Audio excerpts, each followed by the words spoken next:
गौतम बुद्ध के मठ का ये नियम था कि उनका कोई शिष्य जब भी कभी बुद्धत्व को प्राप्त कर लेता तब उसे कहा जाता कि एक दिशा में चले जाओ और आसपास के जो लोग हैं उनका ज्ञानवर्धन, उनकी जो आत्मा और चेतना जागृत करने का प्रयास करो और उनको सद्मार्ग पर लाना है।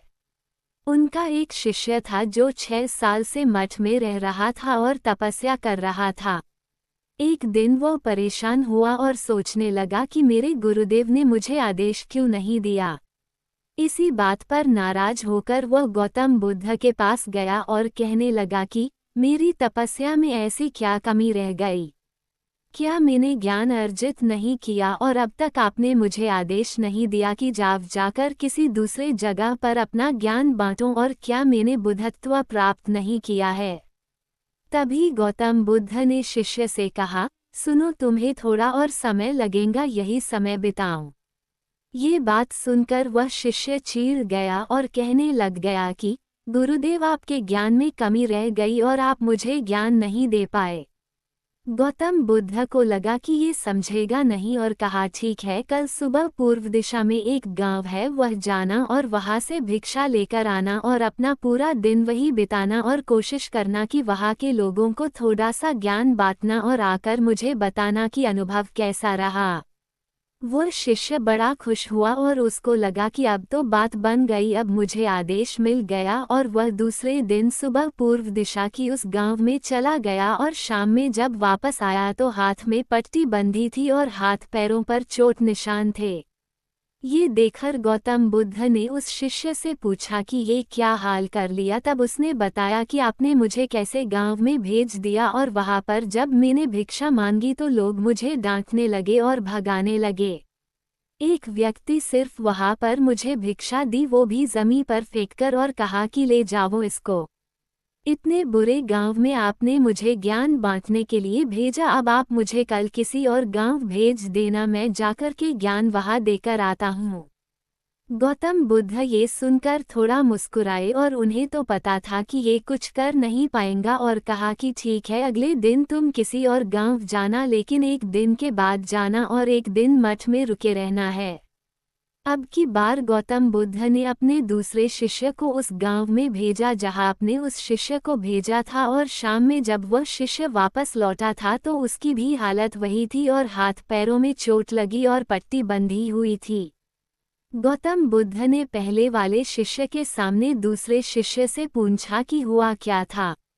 तब उसने कहा कि जिस गांव में आपने मुझे भेजा था वह के लोग बड़े भोले भाले हैं, भिक्षा दे नहीं रहे थे, और एक व्यक्ति ने मुझे जमीन पर फेंककर भिक्षा दी और मैंने उसे स्वीकार कर लिया और उसे आशीर्वाद दिया कि तुम्हारा कल्याण हो। तो वह व्यक्ति चौंक गया और कहने लगा कि आप गजब के इंसान हो, मैं आपको जमीन पर फेंककर भिक्षा दी और आप मुझे कल्याण हो का आशीर्वाद दिया। तब मैंने उसे कहा कि मैं अपना कर्तव्य निभाऊंगा और आप भी बड़े दानी हैं और आपने मुझे भिक्षा दी है। उसके बाद में जब वह से निकल रहा तब मैंने देखा कि एक बच्चा बीमार था और मैं जंगल में गया तब वहां से जड़ी बूटी लाने, और जब मैं लौट रहा था तब कुछ लोगों ने मुझे पकड़ लिया और पूछने लगे कि ये जड़ी बूटी कहाँ लेकर जा रहे हूँ। तब मैंने उनसे निवेदन किया कि मुझे छोड़ दो, एक बीमार छोटे बच्चे की मदद करनी है, और तब उन्होंने मुझे छोड़ दिया। जब मैं गांव में वापस आकर उस बच्चे की मलहम पट्टी कर रहा था तो तभी गांव वाले मुझ पर हमला करने लगे। तब उस दानी व्यक्ति ने, जिसने मुझे जमीन पर फेंककर भिक्षा दी थी, उसने गांव वालों को रोका और कहा कि यह ठीक व्यक्ति है और इसे अपना काम करने दो। जब मैंने जड़ी बूटी लगाई तो बच्चा ठीक हो गया और सब मेरे लिए तालियां बजाने लगे। सभी गांव वाले कहने लगे कि कल फिर आएगा, गुरुदेव मुझे कल फिर उस गांव में भेजेगा, क्योंकि वह बड़े ही भोले लोग हैं, समझते नहीं है, बस प्यार बहुत है, और अब की बार कोशिश करूंगा कि थोड़ा प्यार और उनके पास पहुंचाने का और ज्ञान उन तक पहुंचाने का। वो सब ज्ञानी तो लेकिन बस जब अनजान व्यक्ति से बात करने में डरते हैं।